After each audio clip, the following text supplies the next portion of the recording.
Hello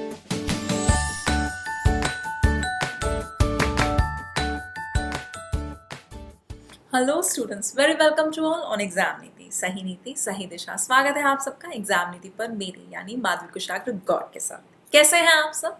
आई hope आप ठीक हैं और जमकर पढ़ाई कर रहे हैं। तो फिर आज मैं वापस हाजिर हूँ एक नए सेशन के साथ और न्यू पैटर्न क्वेश्चंस के साथ। देखते हैं आज के सेशन में क्या खास है आपके लिए। तो डायरेक्शंस है कि हमें फिल इन द ब्लैंक्स को सॉल्व करना है। इसके बारे में कि आपको एक सेंटेंस गिवन है, उसमें ब्लैंक है और आपको करेक्ट वर्ड को चूज करना है जो कि इस सेंटेंस को मीनिंगफुली करेक्ट बना दे। ठीक है, चलिए आ जाइए। Okay, the largest public concern is the generation and transport of dash compounds across the landscape. जल्दी से सॉल्व कीजिए।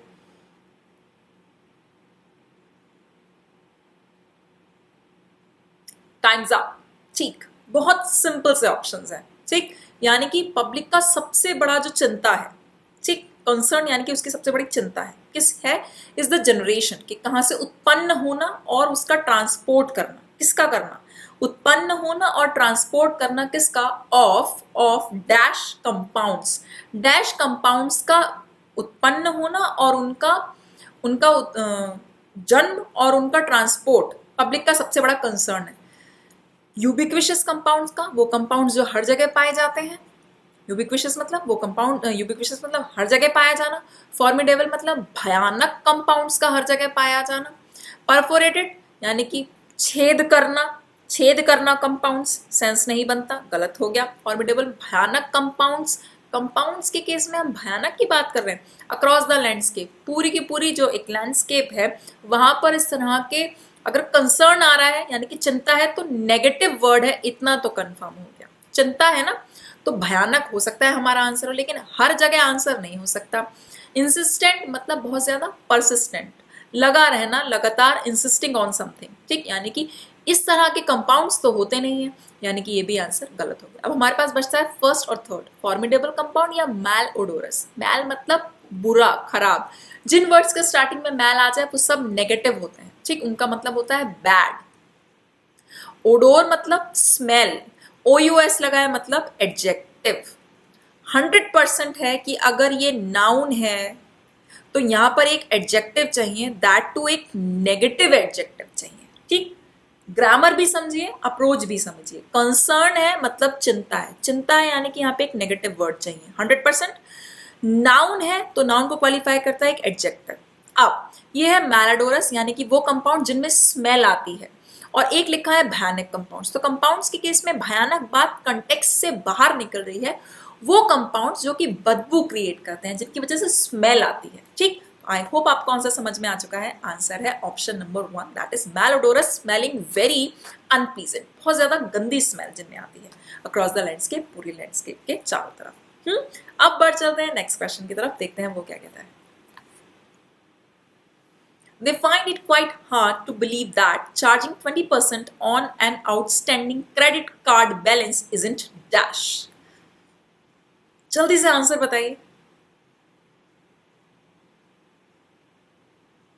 Times up. ठीक, देखिए, नहीं है, क्या नहीं है? दिवालियापन नहीं है। ठीक, यूजुरी नहीं है। यूजुरी क्या होती है? यूजुरी होती है कि बहुत ज्यादा हाई रेट्स ऑफ इंटरेस्ट पे पैसा उधार देना। ब्राइबरी नहीं है, किसी को मतलब क्या कहते हैं उसे, फिरौती, किसी को घूसखोरी नहीं है।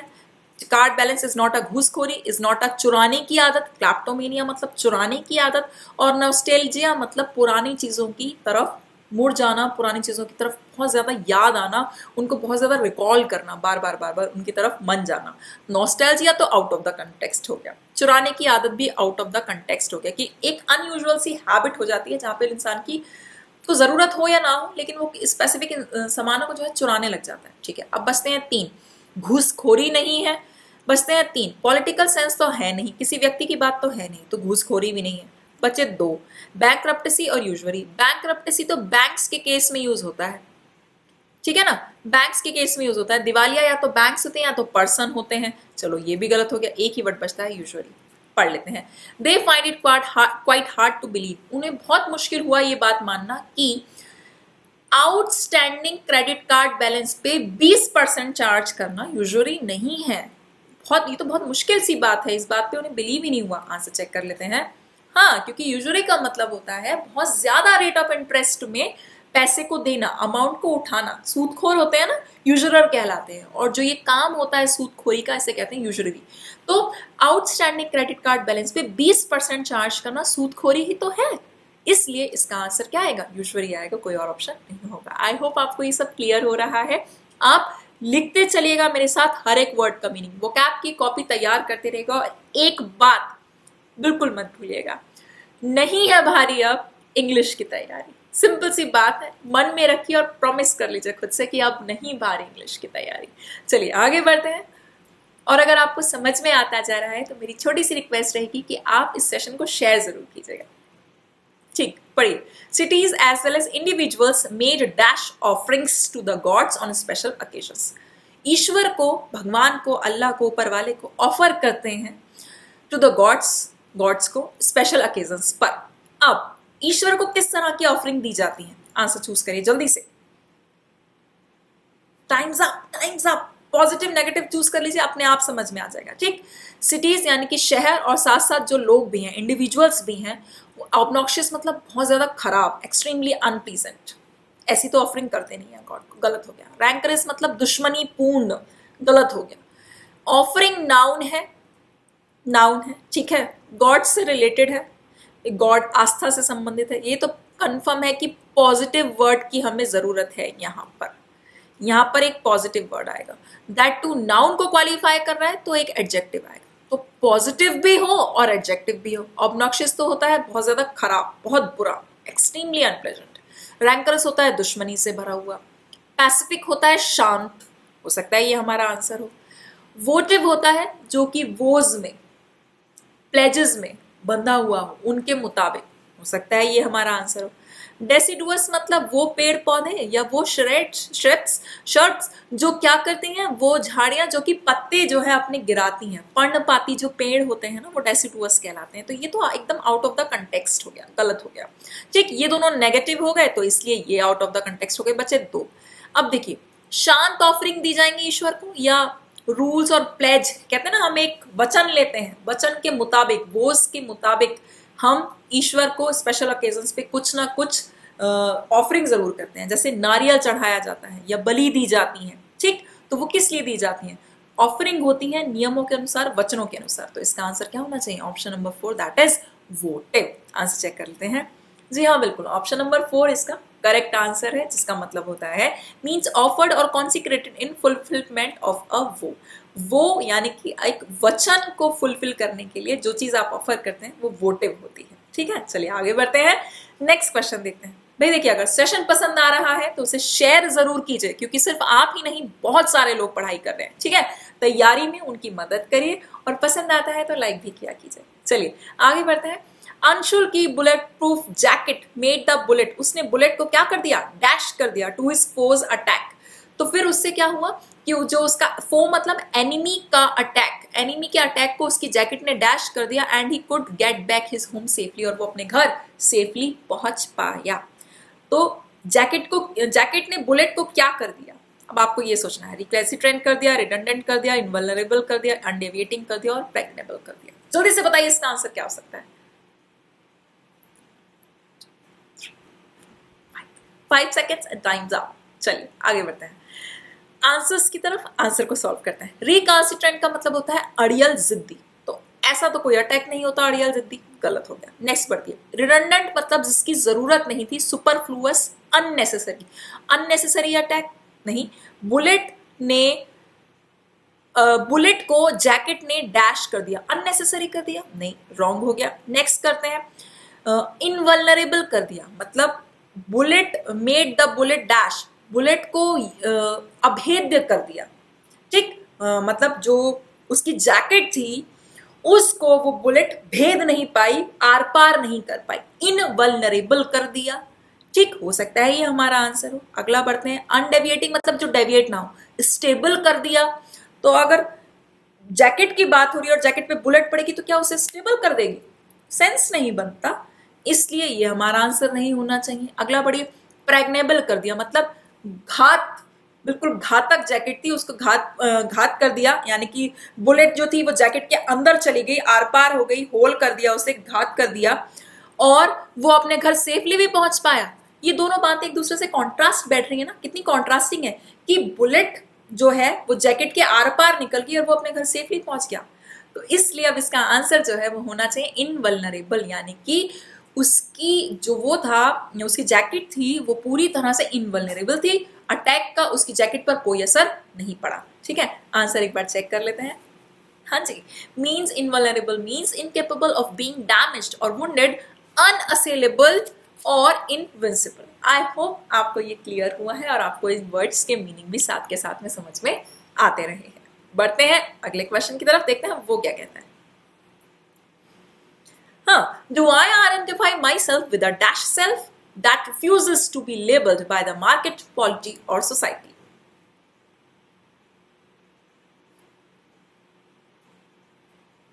Five seconds and time's up. चलिए, क्या मैं अपने आप को एक डैश सेल्फ की तरह समझता हूं जो कि पूरी तरीके से रिफ्यूज करता है कि उसे मार्केट, पॉलिटी या सोसाइटी का कोई लेबल मिले?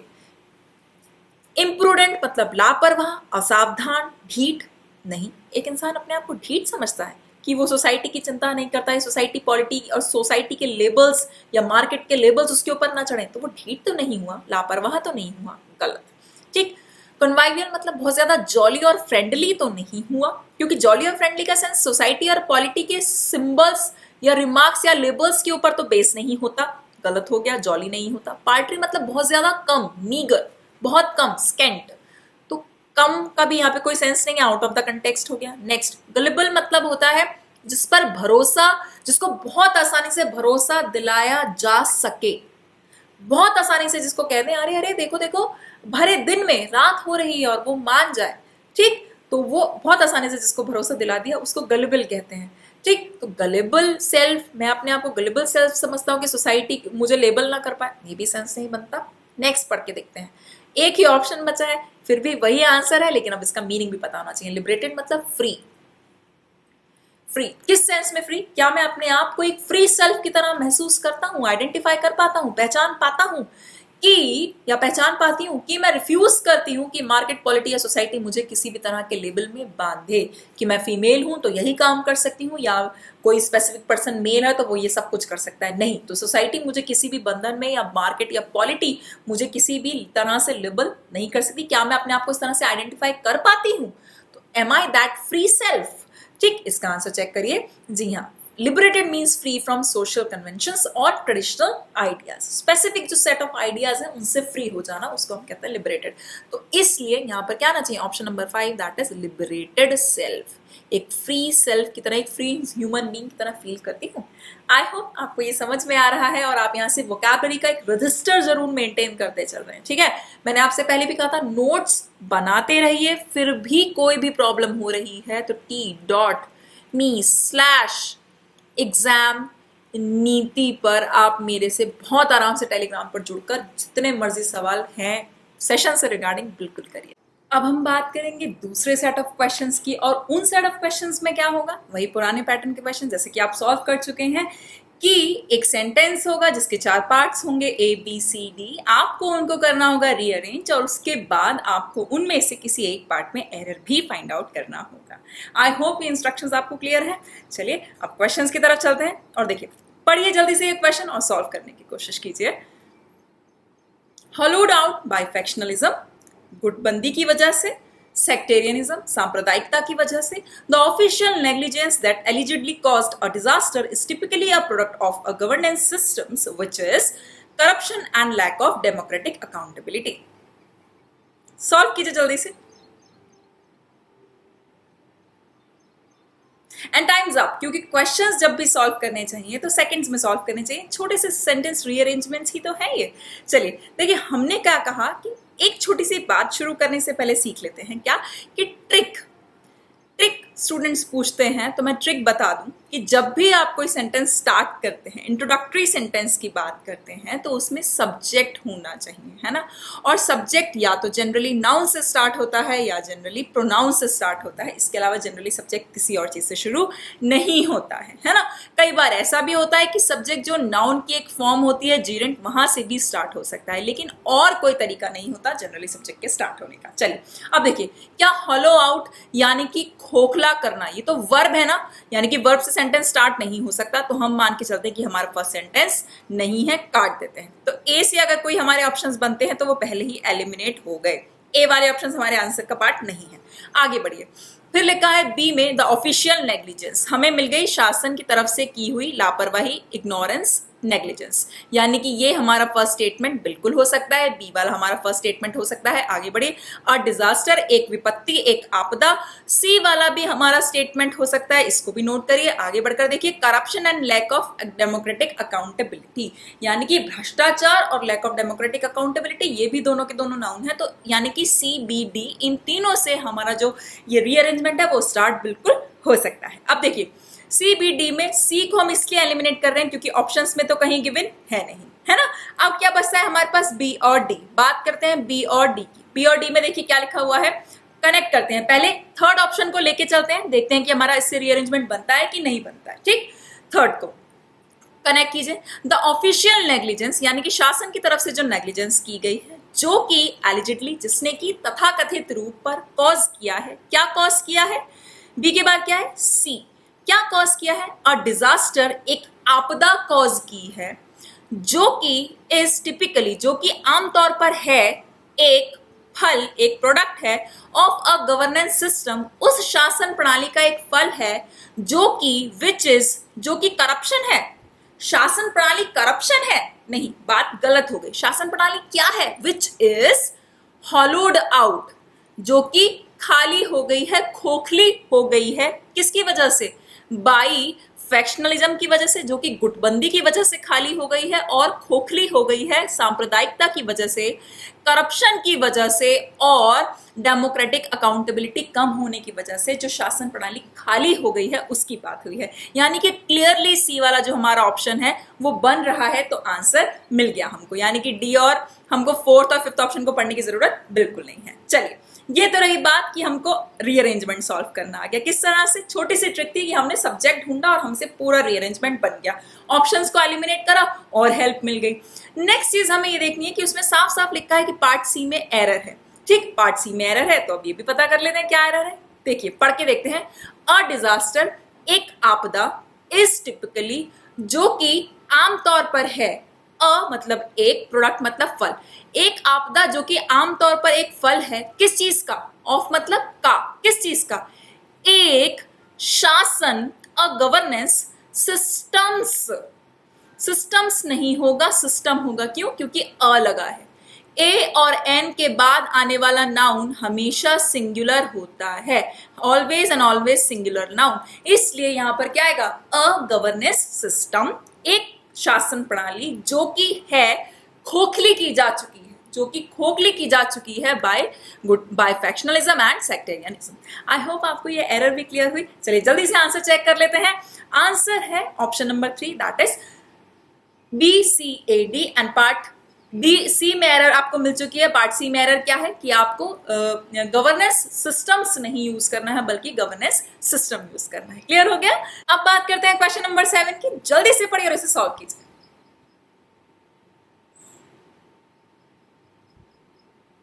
And time's up. बहुत छोटा सा क्वेश्चन था, इतनी देर नहीं लगनी चाहिए। चलिए जल्दी से, हमारी ट्रिक क्या है कि हमें सबसे पहले स्टेटमेंट में सब्जेक्ट ढूंढना है कि हमें मिल रहा है कि नहीं मिल रहा है। देखिए, दैट किल ऑफ, जो कि मारते हैं, यानी कि ये सब्जेक्ट नहीं है, कट कर दीजिए। आगे बढ़िए, चेंजिंग देयर, बढ़ाते हैं, चेंजिंग तो वर्ब है, यानी कि ये भी सब्जेक्ट नहीं है, इसको कट कर दीजिए। फर्स्ट भी कट हो गया, ये भी कट हो गया और ये भी कट हो गया। आगे बढ़ते हैं। स्मॉल ट्रीज, छोटे पेड़, हमें एक सब्जेक्ट मिल चुका है, हमें नाउन मिल चुका है। हो सकता है कि ये हमारा इंट्रोडक्टरी सेंटेंस हो, कौन सा, सी। आगे बढ़िए, रिस्पॉन्ड करते हैं, यानी कि इसमें भी वर्ब है, ये भी हमारा फर्स्ट स्टेटमेंट नहीं हो सकता, इतना तो कंफर्म है। चलिए पढ़ के देखिए। Small trees are capable of, small trees जो होते हैं वो केपेबल होते हैं किस चीज के लिए, केपेबल ऑफ, प्रीपोजिशन है, प्रीपोजिशन के बाद क्या लगेगा, ING लगेगा। जोड़ के देखिए क्या आ रहा है, capable of अब सी वाले ऑप्शंस में से एलिमिनेट करने की कोशिश करते हैं। सी गिवन है ऑप्शन नंबर 2 में और सी गिवन है ऑप्शन नंबर 4 में, यानी कि थर्ड कट हो गया, फर्स्ट कट हो गया। कैसे? हमें पता चल गया, हमने छोटी सी ट्रिक लगाई थी कि हमें तो सिर्फ सब्जेक्ट ढूंढना है ओपनिंग सेंटेंस में, जो कि हमें मिल चुका है। फर्स्ट एंड फोर्थ तो एलिमिनेट हो चुका है। अब चेक करते हैं कि सेकंड फोर्थ में से कोई ऑप्शन मैच करता है कि नहीं करता। चलिए पहले सेकंड को पढ़ते हैं। केपेबल ऑफ के बाद ये जो प्रपोजिशन है, अगर कोई वर्ब आएगा तो उसमें आईएनजी लगेगा। चलिए आगे बढ़ते हैं। Of A, of that, capable है जो कि मारते हैं। बात आपस में कनेक्ट नहीं हुई, यानी कि ये ऑप्शन तो गलत हो गया, काट दीजिए से। चलिए फोर्थ वाला चेक करते हैं। Capable of D, responding, respond करने के लायक है। किसमें? सूखे की कंडीशंस में वो रेस्पॉन्ड कर पाते हैं। कौन रेस्पॉन्ड कर पाते हैं? छोटे पेड़, स्मॉल ट्रीज। ठीक, वो सूखे की कंडीशंस ए, जो कि दैट, किल ऑफ, जो कि मारती हैं, पूरी तरह से बर्बाद करती हैं बड़े पेड़ों को। ठीक है, वो सूखे की कंडीशन जिसकी वजह से बड़े पेड़ों का पूरी तरह से नाश हो जाता है। वो कैसे सूखे पेड़ अपने आप को बचा पाते हैं? बाय, ये भी प्रपोजिशन है, इसके बाद भी आईएनजी लगना चाहिए, बाय, और लास्ट में क्या है? B, by changing their morphology, अपने आकार को चेंज करके, अपने शेप को चेंज करके सूखे पेड़ जो है वो सूखे में सर्वाइव कर जाते हैं, जबकि जो लंबे पेड़ हैं, बड़े पेड़ हैं, वो सर्वाइव बिल्कुल नहीं कर पाते। यानी कि हमें यहाँ पे दो बातें पता चली। क्या? कि जनरली जब भी बात शुरू होगी, ट्रिक जब भी आप सीखना चाहें तो जब भी बात शुरू होगी तो सब्जेक्ट होना चाहिए। सब्जेक्ट या तो नाउन होता है या तो प्रोनाउन होता है। सब्जेक्ट या तो नाउन होता है या तो प्रोनाउन होता है, पहली बात। और प्रेपोजिशन के बाद हमेशा वर्ब में आईएनजी लगा हुआ मिलता है। दो बातें गांठ बना लीजिए, एरर्स भी इसी तरह से सॉल्व होती हैं और रीअरेंजमेंट भी इसी तरह से सॉल्व होते हैं। चलिए, अब लिखा है कि पार्ट ए में एरर है, बिल्कुल सॉल्व करने की कोशिश करिए।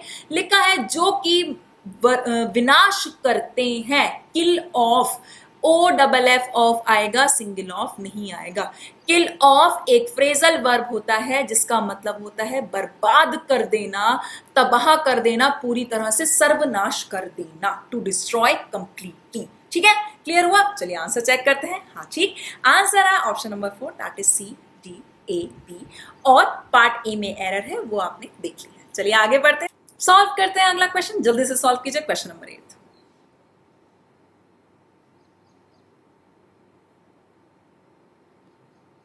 And time's up. चलिए देखिए, सबसे पहले हमको ट्रिक जाननी जरूरी है कि हम ओपन कैसे करें, हम शुरुआत कैसे करें। स्टूडेंट्स कहते हैं कि मैम हमें ओपनिंग ही नहीं मिलती, तभी गड़बड़ है। चलिए ट्रिक समझते हैं। ट्रिक क्या है?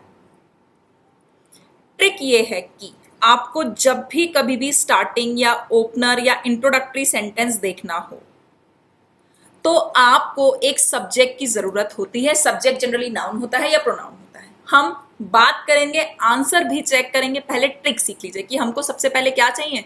सब्जेक्ट चाहिए। सब्जेक्ट रश क्या है? रश टू, यानी कि ये तो वर्ब है, ये कोई सब्जेक्ट यानी कि नाउन या प्रोनाउन नहीं है। जनरली नाउन या प्रोनाउन से बात शुरू होती है।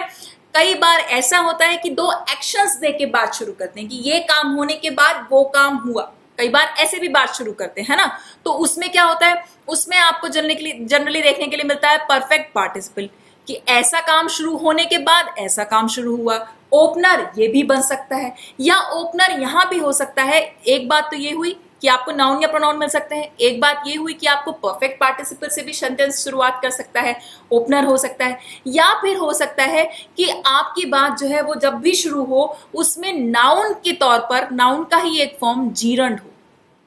जीरंड आईएनजी, यानी कि वो वर्ब जो नाउन का काम करता है। तो नाउन का काम करता है तो नाउन के प्लेस पे आ जाता है। तो हमें जब भी चाहिए, हमें एक सब्जेक्ट चाहिए। ठीक, या तो नाउन प्रोनाउन चाहिए, या उनकी जगह पर अगर कोई वर्ब नाउन का काम कर रहा है, जीरंड है, तो वो चाहिए। अगर वो भी नहीं चाहिए तो फिर हमें क्या चाहिए? हो सकता है कि हमारी बात परफेक्ट पार्टिसिपल से शुरू हुई हो। परफेक्ट पार्टिसिपल व्हेन आई से, आई मीन हैविंग के बाद वर्ब की थर्ड फॉर्म, कि ये करने के बाद ये किया।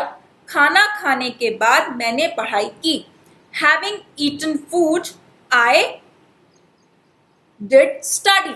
ठीक, और आई स्टडीड, दोनों बातें ठीक है कि ये काम करने के बाद मैंने ये काम किया। तो दो एक्शंस आपस में जुड़े होते हैं, दो कामों का आपस में जुड़ा होना होता है। तो कई बार हमारा स्टेटमेंट जो है वो वहां से भी शुरू होते हैं। ये तो बात थी आपको बताने की, बात थी ट्रिक की। चलिए, आई होप आप इसका स्क्रीनशॉट ले चुके हैं।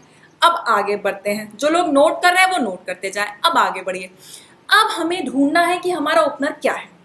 रश टू, ये तो वर्ब है, ओपनर तो नहीं है, कट।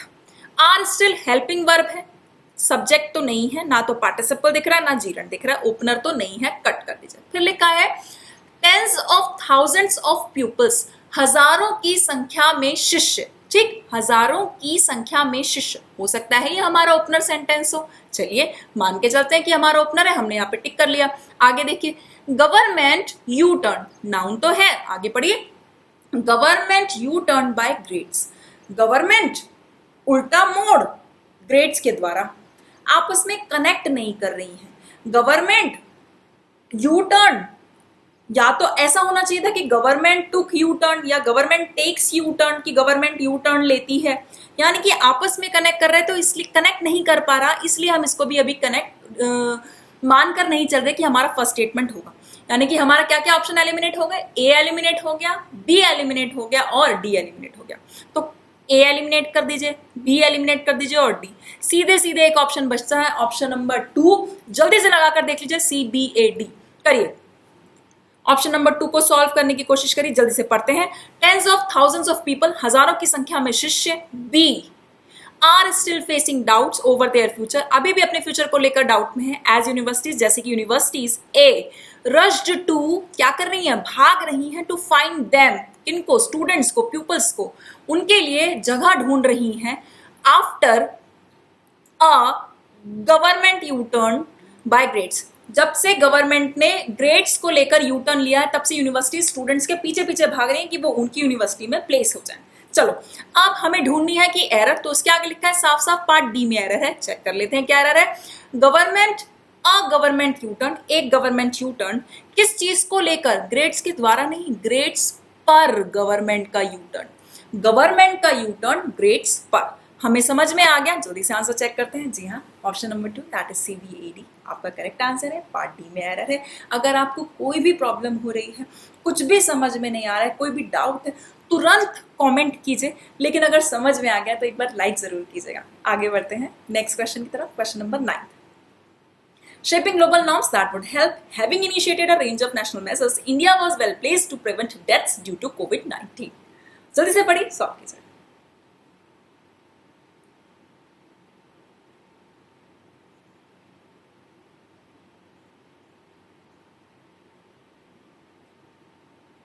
टाइम्स अप, क्योंकि मैंने आपको बहुत बड़ी हिंट दी थी, आपसे एक क्वेश्चन सॉल्व हो जाना चाहिए था, आपको ओपनर मिल गया था तो फिर आपसे सॉल्व हो जाना चाहिए था। चलिए पढ़ते हैं। Shaping global norms, global norms को शेप करता है, जो कि हेल्प करते हैं। क्या बात समझ में नहीं आई? आईएनजी तो है, लेकिन ये नाउन का काम नहीं कर रहा, ये सिंपल वर्ब है जिसमें आईएनजी लगा हुआ है, कट हो गया, फर्स्ट स्टेटमेंट नहीं हो सकता। हैविंग इनिशिएटेड, हैविंग के बाद वर्ब की थर्ड फॉर्म, यानी कि शुरू करने के बाद पार्टिसिपल है, हो सकता है कि हमारा स्टेटमेंट शुरू करें। चलो, हमने ओपनर इसे मान लिया, किसको, बी को। लिख लेते हैं, आगे बढ़िए। C, India was well place to, C में तो साफ साफ नाउन है, इसको भी हम ओपनर मान लेते हैं। आगे बढ़िए। प्रिवेंट डेथ्स, यानी कि मृत्यु को रोकने के लिए या मृत्यु को रोकता है, कट कर दीजिए क्योंकि ये भी वर्ब है, नाउन नहीं है। अब बात करेंगे बी और सी की। ए और डी तो एलिमिनेट हो गया, ए एलिमिनेट हो गया, डी एलिमिनेट हो गया, क्या बचा, बी और सी। ठीक, हम बात करेंगे बी और सी के बारे में। चलिए पहले पढ़ते हैं फर्स्ट वाला। India was well placed to, C के बाद डी, टू प्रिवेंट, इंडिया अच्छी तरह से प्लेस्ड था रोकने के लिए डेथ्स को ड्यू टू कोविड-19, इंडिया अच्छी तरह से प्लेस्ड था डेथ्स को रोकने के लिए, इंडिया अच्छी तरीके से प्लेस्ड था, एक जगह पर था डेथ्स को रोकने के लिए। कोई सेंस नहीं बन रहा है भाई, लॉजिकल भी तो होना चाहिए, मीनिंगफुल भी तो होना चाहिए ना, इसलिए इसको अभी हम आंसर नहीं मान रहे क्योंकि ये लॉजिकल सेंस नहीं दे रहा। एक बार थर्ड वाला और पढ़ कर देखते हैं, अगर वो भी सेंस नहीं देगा तो फिर हम आंसर चूज कर देंगे नन ऑफ दीज। चलिए अब थर्ड पढ़िए, B C. Having initiated a range of national measures, यानी कि एक पूरी श्रृंखला में, यानी कि बहुत सारे राष्ट्रीय उपाय अपनाने के बाद C, India was well placed, India एक अच्छी जगह पर था, इंडिया एक अच्छी जगह पर रखा गया था, क्या करने के लिए, टू शेपिंग, शेप करने के लिए रखा गया था, ग्लोबल नॉर्म्स को, कि अंतरराष्ट्रीय नियम भी वो बनाए, दैट वुड हेल्प, जो कि हेल्प करें, मदद करें, किसमें, प्रिवेंट डेथ्स, जो कि डेथ्स रोकने में मदद करें ड्यू टू कोविड-19। कोविड-19 ने जब अपने मतलब भारत ने जब अपने देश में बहुत अच्छी तरह से कोविड-19 की मृत्यु पर काबू पा लिया, बहुत अच्छे नेशनल मेजर्स अपनाए, तो वो एक वेल पोजीशन में आ गया, एक अच्छी पोजीशन में आ गया कि वो ग्लोबल नॉर्म्स को भी शेप कर पाए। मीनिंग भी समझ में आ गया, लॉजिक भी बन गया, और सेंटेंस को कनेक्ट करने के लिए हमें पूरे कनेक्टिंग सेंटेंस भी आपस में मिल गए, पेयर भी हमें आपस में मिल गए। कैसे? जैसे लिखा था कि प्रिवेंट डेथ्स को रोकने के लिए जो हो रही हैं ड्यू टू किनकी वजह से, कोविड-19 की वजह से। इतना तो क्लियर है। अब क्या है, अब हमें एरर भी ढूंढनी है, तो पार्ट ए में एरर है, जल्दी से एरर चेक करते हैं क्या है। भाई सिंपल सी बात है, वेल प्लेस्ड टू लिखा है टू, और टू के बाद क्या आना चाहिए। भाई हम क्या सीखते हैं, टू के बाद हमेशा और हमेशा वर्ब की फर्स्ट फॉर्म आती है, हाँ या ना। जल्दी से बताएं, हाँ या ना। ठीक, फर्स्ट फॉर्म आती है, तो क्या मैं कह सकती हूँ कि इधर शेपिंग नहीं आएगा। जल्दी से बताएं, क्या मैं कह सकती हूँ शेपिंग नहीं आएगा। क्या आएगा, बल्कि शेप आएगा। टू शेप, बनाने के लिए, फॉर्म करने के लिए, क्या फॉर्म करने के लिए, अंतरराष्ट्रीय नियम। अंतरराष्ट्रीय नियम फॉर्म करने के लिए भारत वेल प्लेस्ड हो गया था, जो कि हेल्प करते, that would help prevent deaths, जो कि डेथ्स को रोक पाने में मदद करते। ऐसे नियम भारत बनाने के लिए अच्छी जगह पे प्लेस हो गया था। क्लियर हो गया? चलिए आंसर चेक कर लेते हैं। दोस्त जिन्होंने कहा था option number C correct answer है, क्योंकि नन ऑफ दिस तो था नहीं, सी पढ़कर देखा, एलिमिनेशन के बाद सी ही बचता था, करेक्ट आंसर बन गया, और हमें एरर भी सिंपली मिल गई। एरर क्या है, टू शेपिंग नहीं होगा, शेप होगा। आगे, और आज के सेशन के लास्ट क्वेश्चन की तरफ हम आ जाते हैं। जल्दी से पढ़िए।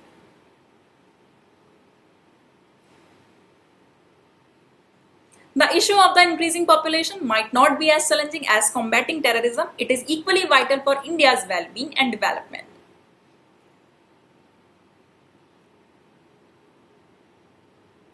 Time over. चलिए बात करिए सबसे पहले सब्जेक्ट ढूंढने की। हम तो यही करते हैं, हमारे तो पास वही तीन ट्रिक है कि या तो परफेक्ट पार्टिसिपल ढूंढेंगे, या तो नाउन प्रोनाउन ढूंढेंगे, या फिर क्या करेंगे, जीरन ढूंढेंगे। चलिए देखिए, द इशू ऑफ, एक मुद्दा है, इशू क्या है, नाउन है। चलो ये हमारा ओपनर स्टेटमेंट हो सकता है, हमने मान के चला, आगे बढ़ते हैं। नॉट बी, ये तो नॉट नेगेटिव वर्ब से शुरू हो रहा है, हमारा जो है सब्जेक्ट नहीं है, तो इसको हम कंसीडर करते हैं कि बी वाला हमारा ओपनर स्टेटमेंट नहीं है। बी वाला ओपनर स्टेटमेंट नहीं है, बी वाले को कट कर देते हैं। आगे बढ़ते हैं। It is equally vital for India's, ये भी उतना ही इंपॉर्टेंट है जैसे कि इंडिया के लिए, ये भी उतना ही इंपॉर्टेंट है इंडिया के लिए। चलो इसको भी कंसीडर कर लेते हैं कि इसमें, क्योंकि इसमें प्रोनाउन आया, तो हो सकता है ए हो या फिर सी हो, इसको भी कनेक्ट कर लेते हैं। लेकिन सी हमारा ऑप्शन में कहीं गिवन नहीं है, इसलिए ये एलिमिनेट हो गया। आगे बढ़िए। वेल बीइंग, भलाई के लिए और डेवलपमेंट के लिए, भलाई के लिए और डेवलपमेंट के लिए। लेकिन क्या भलाई के लिए, कनेक्ट करने की कोशिश करिए। Well being and development, development, D के बाद बी, फोर्थ वाले ऑप्शन को लगाकर देखिए, डी के बाद B, well being and development, not B, नहीं है, एज चैलेंजिंग, उतने चैलेंजिंग नहीं है। भलाई और विकास उतने चुनौतीपूर्ण नहीं है जितना कि आतंकवाद से लड़ना। भलाई का आतंकवाद से लड़ने में कोई मीनिंगफुल सेंस नहीं दे रहा है। देखिए ग्रामेटिकली रॉन्ग नहीं है, लेकिन मीनिंगफुल सेंस नहीं दे रहा है, इसलिए ये ऑप्शन एलिमिनेट हो गया है। नन ऑफ दिस पे तो हम लास्ट में विचार करेंगे, पहले ए वाले ऑप्शन को चेक कर लेते हैं, क्योंकि ए हमारा ओपनर है। चलिए चेक करिए। The issue of the increasing population might, हो सकता है ये जो इशू है इंक्रीजिंग पॉपुलेशन का, बढ़ती हुई पॉपुलेशन का, हो सकता है, क्या हो सकता है, डी माइट वेलबींग, मतलब माइट के बाद तो कोई वर्ब आना चाहिए ना, ये तो नाउन आ रहा है भाई। हेल्पिंग वर्ब के बाद या मॉडल हेल्पिंग वर्ब के बाद, आपको पता है might, can, could, shall, should, may, might सब मॉडल हेल्पिंग वर्ब है, और मॉडल हेल्पिंग वर्ब के बाद तो मेन वर्ब की फर्स्ट फॉर्म आती है, तो वर्ब आना चाहिए ना। जबकि डी में क्या है, डी में है नाउन, तो यानी कि क्लियर है, फर्स्ट ऑप्शन भी एलिमिनेट हो गया। आगे पढ़िए, ए के बाद सी को जोड़ के देखिए।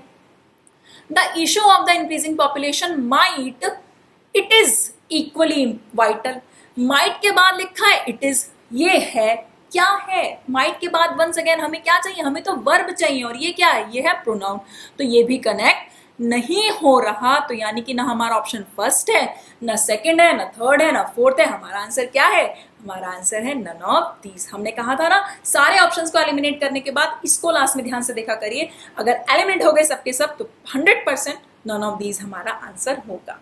पढ़कर देख लीजिए। The issue of the increasing population might not be as challenging as combating terrorism. बढ़ती हुई पॉपुलेशन जो है वो उतना इशू, उतना चैलेंजिंग नहीं है जितना कि आतंकवाद से लड़ना। It is equally vital for India's wellbeing. ये भी उतना ही इंपॉर्टेंट है जितना कि भारत की भलाई और भारत के डेवलपमेंट के लिए ये भी उतना ही इंपॉर्टेंट है जितना कि टेररिज्म से लड़ना। उतना चुनौतीपूर्ण तो नहीं है, लेकिन भलाई और विकास के लिए उतना ही ज्यादा इंपॉर्टेंट है। तो इसका करेक्ट सीक्वेंस तो बनता था ABCD, और इस सेंटेंस में कोई एरर नहीं थी, नो एरर, परफेक्टली क्लियर, जो कि गिवन नहीं था, इसलिए हमारा आंसर हो गया none of this. I hope ये सेशन पढ़ते हुए आपने बहुत कुछ सीखा, आपने ग्रामर्स के रूल सीखे, आपने अप्रोच सीखी कि सेंटेंस रीअरेंजमेंट्स को किस तरह से सॉल्व करना चाहिए, एरर्स ढूंढने के लिए आपको बहुत सारी ट्रिक्स मिली। एंड आई होप आप इस वीडियो को शेयर आगे जरूर करेंगे। अगर पसंद आया तो प्लीज लाइक कीजिएगा ये वीडियो। तब तक के लिए अपना ख्याल रखिए, पढ़ते रहिए। Thank you. अंटिल देन, कार्pe diem।